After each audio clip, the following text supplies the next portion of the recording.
Boldwood presents The One That Got Away, written by Olivia Spring, and read by Ludo Morgan and Chloe Sommer. The moral right of the author has been asserted. This performance is owned by Boldwood. Chapter 1. Stella. Yes, yes, yes, I cried out, lifting my hips off the bed as the waves of pleasure rippled through me. But just as I was on the verge of seeing stars, the sweet buzzing sensation stopped, and my vibrator died. No, no, no, I pleaded, pressing the on/off button repeatedly, hoping I could bring it back to life. Wishful thinking. Ugh, I groaned in frustration as my bum crashed onto the mattress. Talk about bad timing. I was so close. Life could be really cruel sometimes. I should have known not to read that steamy romance novel before bed. If I hadn't got so worked up about the unthinkable things the hot hockey player was doing to the female character in the shower, I wouldn't have needed emergency assistance. All wasn't lost, though. I just had to get some new batteries and I'd be good to go. After placing the neon pink silicone rod beside me, I pulled on my dressing gown, washed my hands in the bathroom, tossed my thick curly brown hair into a messy bun, then raced downstairs. The sooner I returned to finish the job, the sooner I could go to sleep. The light was on in the kitchen. Shit, I didn't realise she was back already. Hi, Mum. I breezed through the door, trying to act natural. How was your date? Mum was sitting at the table with a pair of lace knickers in one hand and a needle and thread in the other. She was still dressed in the sparkly lilac dress she'd left in 2 hours ago, but had tied her freshly dyed black hair up. Her light brown skin was a similar shade to mine, except tonight, Mum was wearing her favourite rose-coloured blusher, which made her cheekbones pop. Fine, I suppose, Mum replied. Thought I'd come home early and get a head start on those new orders. Thanks for saving me the last few slices of pizza. I'll have that for breakfast. You're welcome, I said, striding towards the drawer. What are you looking for? Mum said, as I started rooting through the disorganised pile of light bulbs and unused gadgets. Just some, AAA batteries. Do we have any? What do you need them for? Just... I paused, thinking of a plausible response. Stuff. Mum and I were close, but some things, like what I chose to do in my bedroom during the rare evenings I was home alone, were best kept to myself. For your vibrator? She said casually. What? My cheeks flamed with embarrassment. Thank goodness I had my back to her. No, it's for my, Oh, come on, Stella. I didn't raise you to be a prude. Nothing wrong with a bit of self-care. I was listening to an interview with that TV presenter Davina McCall the other day, who said that every woman should have some lube and a toy in her bedside drawer. And she's right. Women have been pleasing themselves for centuries. Did you know that Cleopatra invented the first vibrator? No.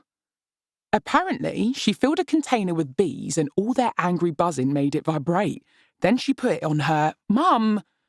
I turned to face her, horror written all over my face. I don't need specifics. I get the idea. I think it's genius. She threw her head back, laughing.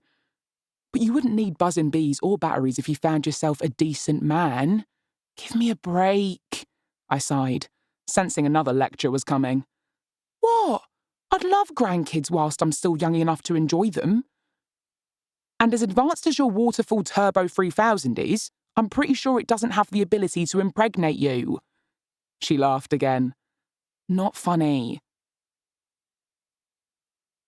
I didn't even want to know how Mum knew the name of my one and only adult toy. It was at times like these that I regretted moving back home. If I had my own place, I wouldn't have to suffer through discussions like this. I'm only joking. Well, sort of. It's not just about grandchildren. I know things are different these days. I just worry about you, that's all. I'm fine, don't worry. I'll meet someone one day. How? You deleted all the apps and you spend all your time here, at home, working. I'm grateful for your help. You know I am. But since you've moved back home, you've got stuck in a bit of a rut. Apart from seeing Samantha, you never go out. You're not going to find a man sitting on a sofa every night, unless, of course, you fancy the pizza delivery guy. Kevin was sweet and always made sure my meat feast arrived nice and hot, but he wasn't the man for me. And I definitely wasn't using the apps again, not after what happened before. I haven't had time. We've been rushed off our feet with orders, and I had to create the new website, and the website's been done for months. It's been over a year since you've dated. You're 31. I'm 60, and even I'm getting more action than you. It's not right. You used to love going out, and you used to tell me you wanted to travel the world. But apart from the time you came to visit my family in Jamaica 2 years ago, I can't remember the last time you ventured further than the high street. I'm saving up for a mortgage. I can't fritter money away on holidays, I protested. Property in London these days wasn't cheap. You can't put your life on hold whilst you do that though, sweetheart. Life's for living, now. I want you to get out there and enjoy yourself. Travel to somewhere hot, feel the sun on your skin, meet new people, have new experiences. Be happy. I'm fine, I repeated, not sure whether I was trying to convince Mum or myself. I'm going back to bed. I closed the drawer and strode towards the door. Wait, she grabbed my arm. There's something I need to show you. She plucked a glossy magazine off the table, flicked through it and thrust a double page spread under my nose. Look, it's another feature on that hotel I was telling you about before. There's 3 case studies of women in their 30s who are unlucky in love like you. Then they all went to the Love Hotel and found the men of their dreams. Not this again, I huffed. I told you months ago it's not for people like me. The Love Hotel was an exclusive luxury resort near Marbella in Spain, which claimed to help people find their perfect match. It's for anyone who wants to meet someone special. People arrive single and leave madly in love. It's magical. It's super fancy and expensive. Never mind saving up for a mortgage to buy a flat, the price of staying there for 2 weeks is a mortgage on its own. Yes, it's pricey, but you get what you pay for. It's 5-star, all-inclusive accommodation, and they hire the world's best matchmaking experts to find the perfect partner for all their guests. That can't come cheap. Exactly. Even if I thought it was a good idea, which I don't, unless I win the lottery, there's no way I'd be able to afford to go. You have to pay a massive deposit without any guarantee that you'll even go to the hotel, never mind finding your knight in shining armour. They ask for money up front so their experts can search for a match on their high-tech database. You can't expect them to do that for free. I really think it's worth a try. Read the article. See for yourself. My gaze dropped to the pages. There was a couple kissing on the beach, with a backdrop of an admittedly gorgeous, sun-drenched hotel. It's all very nice, but like I said, it's out of my price range. My holiday budget is more Margate than Marbella. Night, Mum. I left the room. Forget about the Basseries. Thanks to that conversation, any desire I had 10 minutes ago had evaporated. I slipped back under the duvet, squeezed my eyes shut and willed the sleep to come. But it resisted. My mind was still racing. Of course I'd love to travel more and find the man of my dreams. Who wouldn't? But I wasn't ready. I didn't want to be pressured into dating again. When I moved back home a year and a half ago, after breaking up with Tom, Mum went on and on, saying I needed to get out there again. Eventually, she wore me down. I joined different apps, went on several dates, and they all ended badly. So no, this time I was standing my ground. There'd be no apps, and I definitely wouldn't be applying for that posh hotel. By next year, hopefully I'd be able to scrape together enough for a deposit and could finally get a mortgage and buy a proper place of my own. Once I'd got settled, I could think about dating again. But until then, I was just fine being single. All I needed was romance novels and my buzz buddy, and maybe a spare set of batteries. Chapter 2. Max. Damn! This is adorable. As I looked at the colourful painting my best friend Colton put on my desk, my heart squeezed. What can I say? He beamed. My daughter is talented. And she really painted this one for me. She did. Well, fuck. What was it about children? They knew how to get you right in the feels. Colton took off his dark grey suit jacket, then sat down. His short afro hair looked like it had been shaved at the side since I last saw him. Wouldn't surprise me. He always looked sharp. So, obviously I can see this is the sky. I pointed to the blue brushstrokes at the top, which had a ginormous yellow circle that I knew must be the sun. And I'm guessing I'm the white guy with the dark brown hair and big muscles? Obviously, he chuckled. Nice to know someone recognises all the hard work I put in at the gym. I laughed. But why am I with your wife and kid? Where are you? Did you send Betty to bed with no ice cream or do something to piss her off so she deliberately left you out? No, that's not Natalie and Betty standing in the photo. That's your wife and kid. Wow, you and Natalie got your sweet, innocent daughter to draw a fake family painting just to convince me to join some dating apps. Wasn't using her to make me sign up to that other stupid thing bad enough? That's low, man, even for you. Nope, she did that all by herself. When you didn't come round for breakfast on Sunday, she asked why. And when we told her you were away, she asked if she could make a painting for you, and voila, here it is. Well, tell her I said thanks. Here. I reached beside my desk and handed him a large bag. Got these for you guys. Colton took the bag, and when he opened it, a big smile spread across his face. Olive oil, Iberico ham, and 2 bottles of our favourite Rioja. You should visit our factory in Spain more often if you're going to bring back gifts like this. Thanks. You're welcome. It was worth the trip. I think the new olive oil body cream will be a big hit. I was the managing director of Olibella, a natural skincare company. It was the polar opposite of the career I'd always imagined I'd have, but as Colton always said, I had to make the most of the cards life had dealt me. Sounds like it'll give a nice boost to Q4 profits when it launches. Should do, I nodded.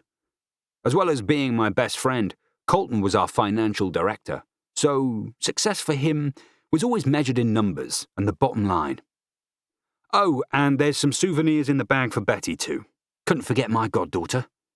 She'll be so happy when she sees this. He pulled out the pink t-shirt.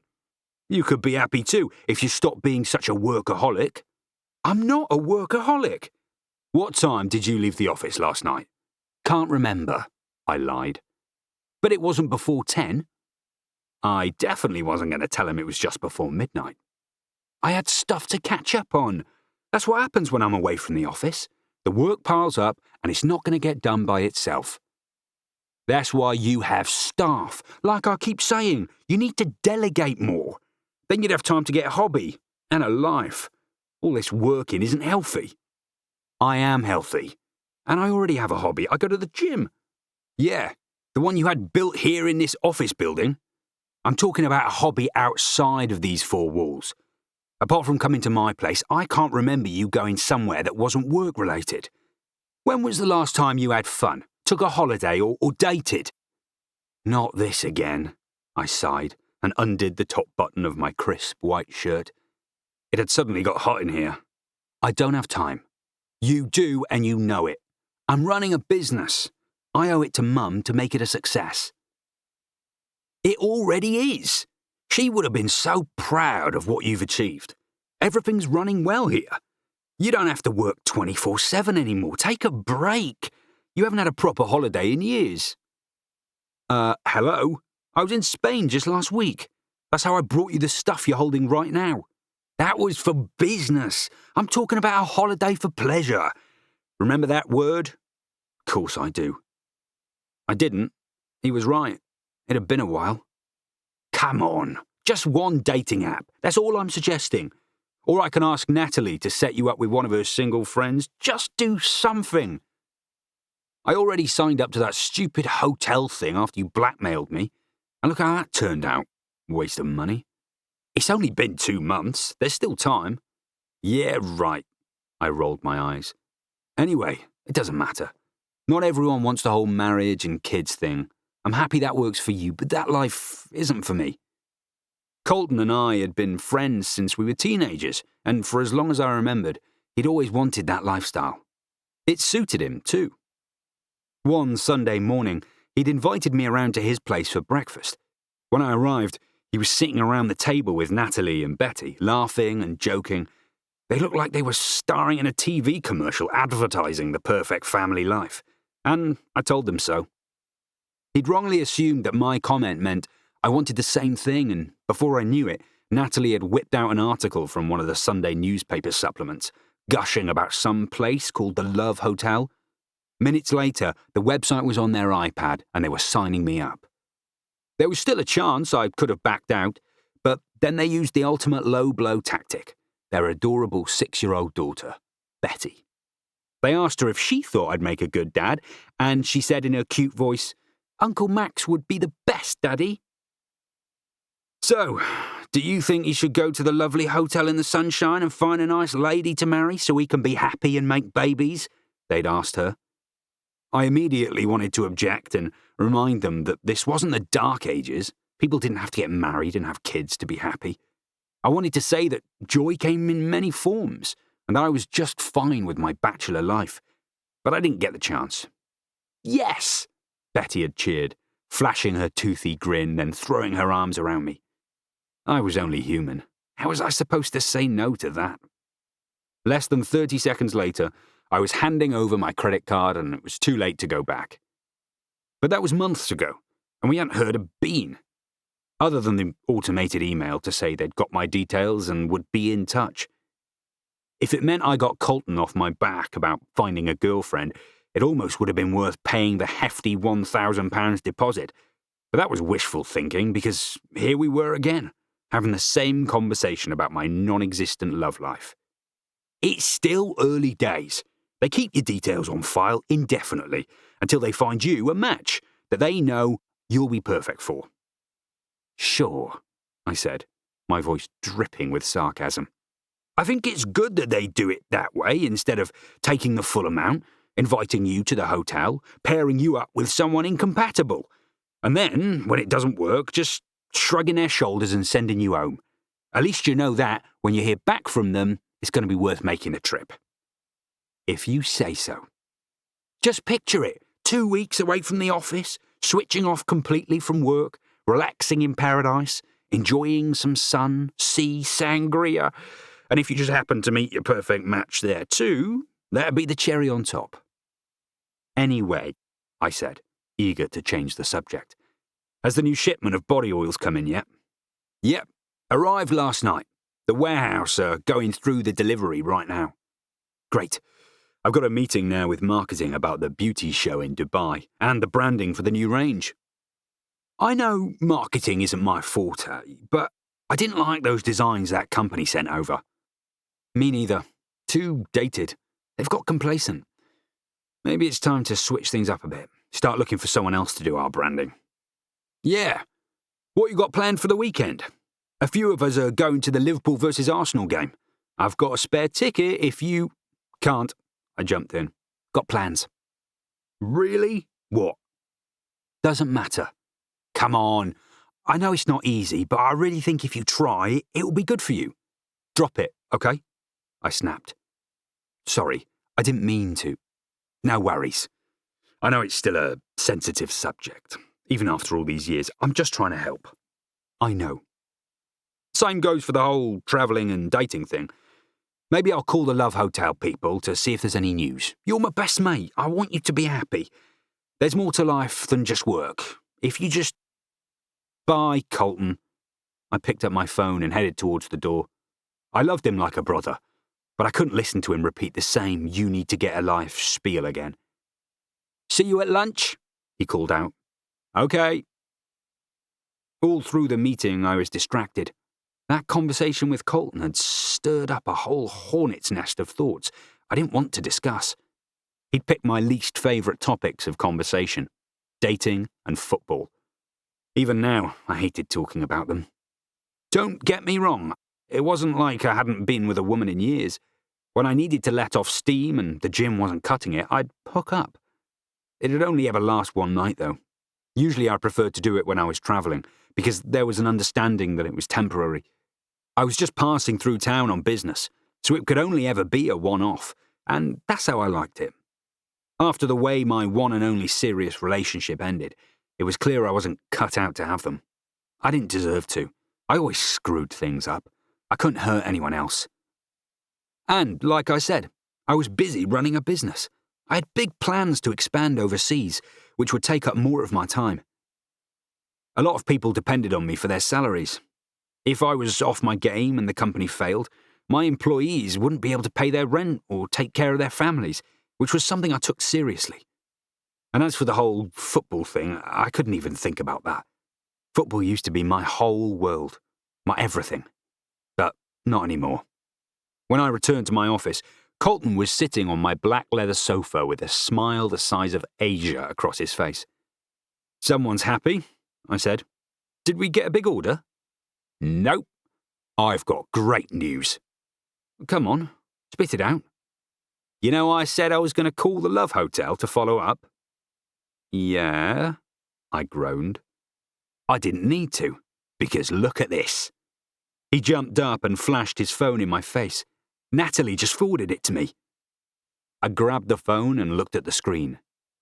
"Congratulations, we found your perfect match.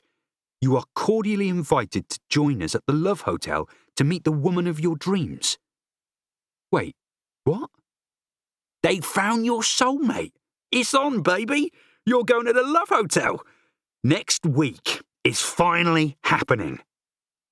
Shit. Chapter 3. Stella.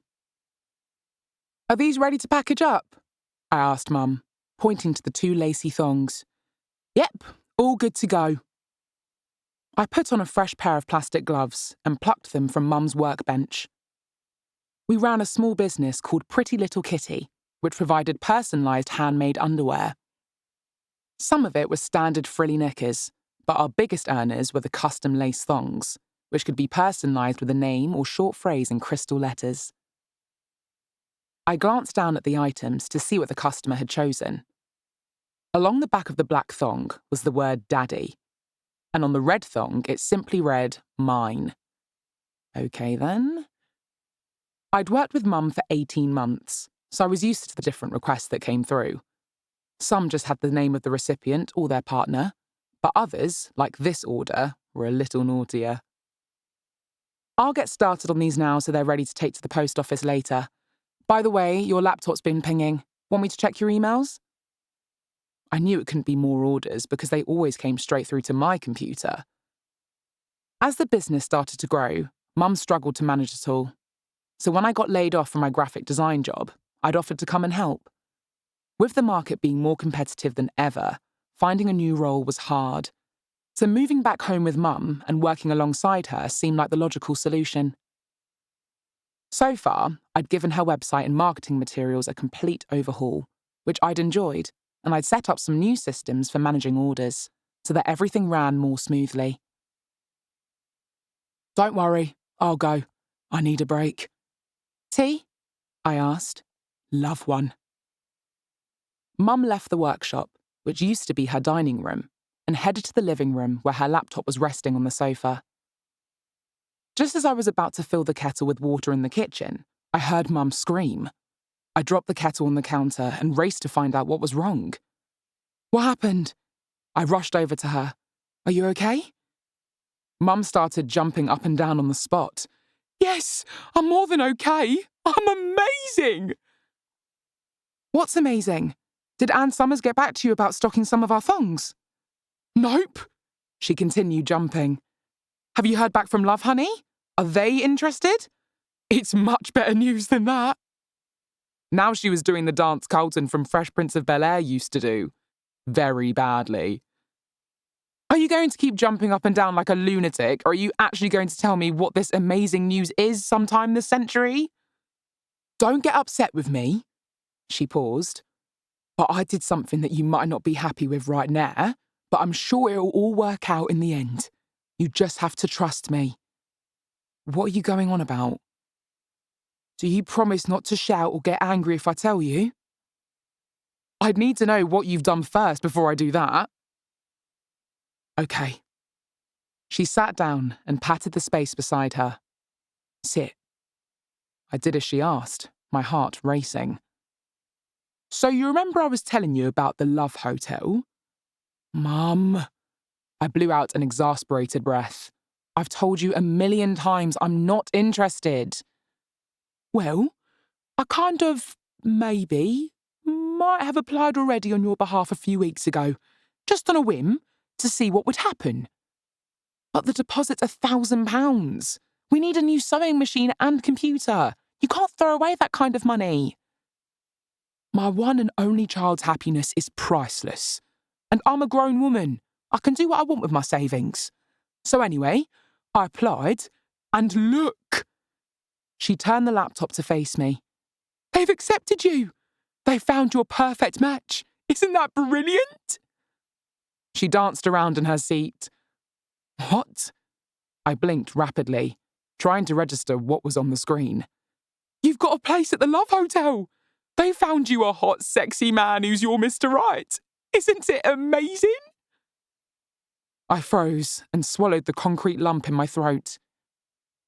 As the reality of what Mum said started to dawn on me, my heart thundered in my chest, and my pulse raced so fast that if I wasn't already sitting down, I would have passed out. Despite me telling her repeatedly that I wasn't interested, Mum had gone behind my back and applied, wasting valuable money she didn't have on the deposit. And now, apparently, they'd found my perfect match. Yeah, right. It's not amazing, it's a disaster. Don't be so dramatic. She turned the laptop back to face her. It's an opportunity. You haven't had a holiday in ages and you need a good man in your life. This is perfect. It really isn't. Anyway, I can't go. The trip's for 2 weeks, right? Correct. So who'll help you whilst I'm gone? Despite what you think, you're not indispensable, sweetheart. I'll get someone in to take care of the orders. Like who? I'll ask Marjorie. The vicar's wife. That's the one. Somehow I don't think she'd be happy wrapping thongs with kiss my arse on them. Only our closest friends and family knew the full nature of our business, and it was better that way. She might like it. You know what they say about the quiet ones? Mum chuckled. I'm not going, and I'm really angry with you. I know your heart was in the right place, but you've put me in an awkward position because I'll have to pay you back for the deposit. I really need to get my own place, and reimbursing Mum's £1,000 payment would throw me off target for my mortgage savings and take me months to recover. Mum didn't reply. Her gaze was fixed to the screen while she moved her fingers around on the laptop trackpad. Are you even listening to me? I blew out a frustrated breath. Mm-hmm. She nodded, keeping her eyes firmly on her laptop. There. She looked up, grinning from ear to ear. All done. Sorry, what? What's all done? Have you cancelled it? Of course not. I've just confirmed the booking and paid the balance. Forget about posting those orders. You'd better go shopping for some clothes and a new suitcase. You're off to sunny Spain. Chapter 4. Max. Have you arrived yet? Colton's voice sounded down the phone. Almost, I said, glancing out the window at the clear blue skies. The driver said we're 10 minutes away. I took in the sight of the pretty pink flowers in the centre of the motorway. It didn't matter how many times I visited Spain, I never tired of seeing them. In the UK, motorways were just grey and depressing. But here, the central reservations on the motorway that took you to Marbella had a beautiful floral strip. It was like it was part of the welcome. How you feeling? Apart from being pissed off about wasting 2 weeks of my life on this stupid holiday, I shouldn't even be going. I was already scheduled to go to Dubai in a fortnight for a big beauty exhibition. Now I'd have to fly out the day after I got back from this trip, which was stressful. No need to worry about that, bro, Colton laughed. You never had a life to begin with. All you did was work, sleep, eat, and repeat. You should be happy you'll be doing something fun for a change. There's nothing fun about being forced to spend 2 weeks with a complete stranger. What if we don't get on? What if I don't fancy her? And what if she doesn't fancy me? This is going to be so fucking awkward. I'd barely slept last night worrying about this damn trip. I hadn't dated seriously in years, but even I knew finding that connection wasn't easy. First up, I don't think we have to worry about her not finding you attractive. Annoyingly, I don't think there's a woman on the planet that doesn't think you're hot, including my wife and every female who works for us, and a handful of the guys too. It's sickening that God gave you good looks and a decent personality. Cheers, I laughed. Check's in the post. Second, this company are experts in matching people, so of course you're going to get on. Just because an algorithm says we match on paper doesn't mean we'll have chemistry in person. Maybe, but let's focus on the positive. Trust the process. You're almost there now, so just make the most of it. What time's your dinner date? 9. Cool. So you'll have loads of time to chill and get ready. I'd rather just meet her straight away, get the silly date over and done with, then get on the next plane to London. No, you agreed. Hold on one sec. The phone went silent for a few seconds before a request to switch to a video call popped up. I tapped the screen to accept. Hello, Uncle Maxie. Betty's cute face filled the screen. That clever son of a bitch had drafted in my goddaughter again, and he'd switched to FaceTime. The man had no shame. Hello, Betty Boo. I smiled. What are you up to? Just painting. Daddy said you've gone to the Sunny Hotel to meet your new girlfriend. Are you getting married? No, sweetheart, I said, trying not to show my frustration. I'd be having words with him later for filling her head with this nonsense. I'm just going there as an experiment. It's like a little test. Like a spelling test? Sort of, but it's more like a speaking test. I have to talk to someone about different things, and if we both pass, we'll meet again and do another test. Oh, she said. I wasn't sure she understood, but it was the best way I could think to describe it to a child. I hope you do well. Sometimes tests are hard, but my teacher said you have to keep trying and don't give up until you get to the end. That's what I did for my spelling test, and I got 8 out of 10. That's brilliant. I'm so proud of you. Thank you. Are you going to do your best, Uncle Maxie? I will. Do you pinky promise? I do. I agreed before I could stop myself. I was putty in her hands. Yay! Daddy wants to talk to you again, and can you bring me back some sweets, please? If Mummy and Daddy say it's okay, I will. See you soon. Well, that's settled then. Colton came back on the phone. What, bringing your adorable daughter back some sweets? I joked. You can bring her a lollipop, but that wasn't what I was talking about, and you know it. You've just promised Betty you'll see it through until the end, so there's no going back now. So manipulative. I rolled my eyes. Mr. Moore, the driver called out in his thick Spanish accent, we have arrived. Gracias, I replied. Better go, Cole. We're here. Okay. Think positive and enjoy. This is going to be so great for you. Talk soon, I replied, beads of sweat trickling down my back. As the driver pulled up outside a striking white building and a smartly dressed porter opened the door, the enormity of everything dawned on me. This was it. I was here at the Love Hotel in Spain. This was really happening. Chapter 5. Stella. Ready to go? Mum asked as I zipped up my suitcase. Think so. I've got my passport, ticket, phone. I almost forgot. Mum rushed into her workshop, then returned to the hallway clutching a gift bag. I got you a few extras. Thanks, I smiled. I'd almost made my peace with Mum about forcing me on this trip. It clearly meant a lot to her, so I'd agreed to go, reluctantly. I'd changed my perspective about the whole thing. Whilst Mum thought I was going to find the love of my life, I'd decided to see it as a holiday. After all, It wasn't like I was being shipped off to hell for 2 weeks. I was going to an all-inclusive luxury resort near sunny Marbella. I'd always wanted to visit Spain, and now I had the chance. The hotel was right by the beach, and there was a gorgeous pool, so I'd be able to sit in the sun and relax. My Kindle was stacked with a load of ebooks, and I'd bought a couple of new paperbacks, so I could finally make a dent in my TBR list. Maybe the trip wouldn't be so bad after all. Oh my God, I gasped as I unwrapped the tissue paper from the first gift in the bag. Mum had given me a whole set of thongs with different messages including touch me, kiss me, and call me baby. What? She smirked. If this was one of your steamy romance novels, it'd have something racier like spank me. She wasn't wrong. Thank you, I said, deciding it was easier to accept the gesture. I got you some condoms as well, she beamed as I groaned inwardly. Reason number 201 not to move back home with your mum as an adult. There's so much variety these days, so I wasn't sure what to choose. I got some fruity ones, ribbed ones, and a jumbo-sized 3-pack too, just in case he's hung like a horse. Or is it a donkey? I forget the saying now. I shook my head, speechless. Did I really say I didn't want to go on this holiday?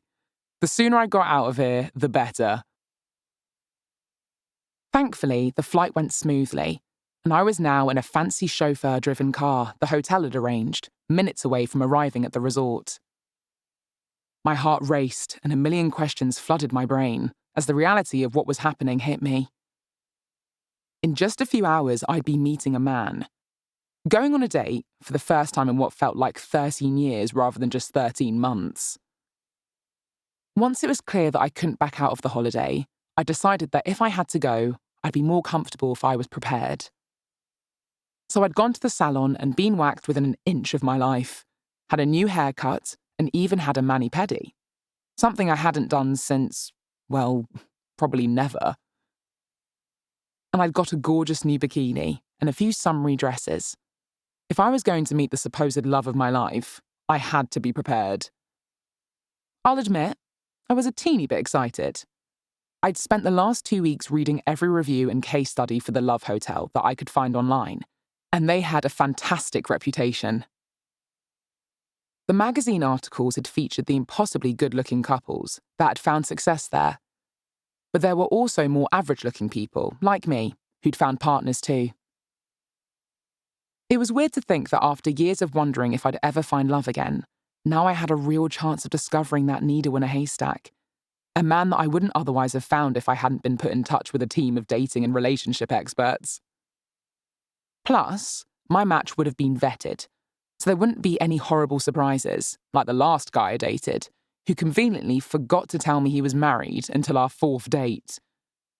Apparently, his wife was aware he was on the apps, and they'd both agreed bringing a third person into their marriage would help to spice it up. I politely declined. There was no guarantee that the Love Hotel's professional matchmaking skills could prevent me from meeting a man who would break my heart beyond repair, like my first love did years ago. But if I was going to try this whole relationship thing again, maybe this was a good way to dip my toe back in the dating waters. Mum was right. This was a big opportunity. So many people dreamed of securing a place at this hotel, and here I was on my way to spend 2 weeks there. I was basically Charlie Bucket with a golden ticket to enter Willy Wonka's chocolate factory. As the driver pulled up outside the resort, my jaw dropped. Wow. The photos didn't do it justice. This place was stunning. The 2-story building had whitewashed walls, bright terracotta roof tiles, and lush manicured gardens, including pretty palm trees of all shapes and sizes. The car door opened, and as I stepped outside, the intoxicating fresh sea air flooded my nostrils, and the heat from the blazing sun hit my skin. When I left London, it was overcast, dark, and gloomy. This was the total opposite. There wasn't a single cloud in the picture-perfect blue sky. I'd been here for less than a minute, and it already felt like I was in paradise. Hello, Stella! A tall, smiley woman shook my hand. I'm Jasmine, your love alchemist. Welcome to the Love Hotel. Thanks, I said, trying not to laugh at her job title. Love alchemist?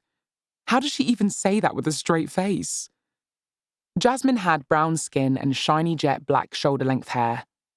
She reminded me of the actress Kerry Washington when she played Olivia Pope in the TV show Scandal. Even though I'd known her 2 seconds, Jasmine came across as organised and confident, the kind of woman who was good at getting shit done.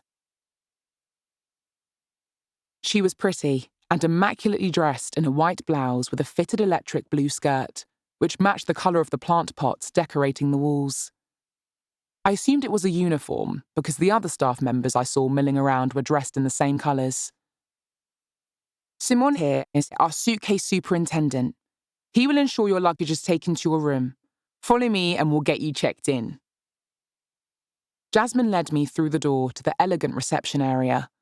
The white marble floor was immaculately polished, and striking white marble columns surrounded the matching check-in desk. Once I'd given my details and the receptionist did all the usual check-in admin stuff, Jasmine said she'd show me to my room. As we were about to leave, a lady in a colourful caftan breezed through the automatic double doors at the back of the hotel, and I caught a glimpse of the swimming pool. Wow, I gasped. The pool looks amazing. Glad you like it, she smiled. I'll take you on a tour of the resort once you're settled in, but you're welcome to take a look now if you like. I'll just take a quick peek, I said. I'm not dressed for the pool, and if dinner's at 9, I should really start to get ready soon. It was almost 6 now, and considering it had been so long since I'd been on a date and got all dressed up, I needed all the time I could get. Of course, you go ahead and I'll join you in a moment. I strolled over to the window to get a closer look. The turquoise pool was surrounded by immaculate white sun lounges, and a few couples were relaxing on comfy Balinese daybeds under the shade of the tall palm trees. Although there were scheduled activities every day, I was sure they'd give us some downtime. I couldn't wait to sit out there and read. Just as I was about to leave, a man slowly exited the pool, and as I took in the sight of him, I swallowed hard. I called him a man, but God would have been a more accurate description. He had his back to me, and it was probably the most exquisite back I'd ever seen. Smooth, tan skin, broad shoulders, and incredible triceps. No need to ask if he worked out. He raked his hand through his short, dark, damp hair, causing his bicep to bulge, like a tennis ball was lodged under his skin. As my gaze dropped to his arse, I swear some dribble rolled down my chin. I quickly wiped my mouth with the back of my hand, just in case. His wet swimming trunks clung to his buns, and desire pulsed through me. Please, universe, let him be my date. I might not have been out with anyone for a while, but I still knew a hot guy when I saw one. And as shallow as it sounded, I'd love to get the chance to run my hands over a toned, muscular body like that. The only exercise the last 2 guys I dated did was lifting their beer glass from the table to their mouths. Such a stark contrast to my first boyfriend. He was a professional football player, so he was always in good shape. Not as muscular as the pool god in front of me, but I used to worship his body. I worshipped everything about him, until he broke my heart. So, what do you think? Jasmine appeared beside me. Gorgeous views, right? Yeah, definitely, I stuttered. Very impressive, I said, before realising she was referring to the views of the hotel surroundings, not hot pool guy, who was now strutting over to the beach bar. The pool's great, but I definitely recommend heading down to the sea too. The water is amazing. Sea? I snapped myself out of my thoughts. What the hell was wrong with me? I was standing here, ogling a complete stranger as he got out of the pool. Rather than acting like a pervert, I should be appreciating the beauty of the hotel grounds. Tearing my gaze from him, I focused on what I was supposed to be looking at and gasped. Jasmine was right. The views really were stunning. Just meters away from the pool was a gorgeous sandy beach, and the sparkling blue sea stretched as far as the eye could see. I can't wait to check it out, I said, turning away from the window. Let me show you to your room. Jasmine led me along a white stone tree-lined pathway, tapped the keycard on a white door, then pushed it open for me. This is your room. I'll leave you to settle in. If you need anything...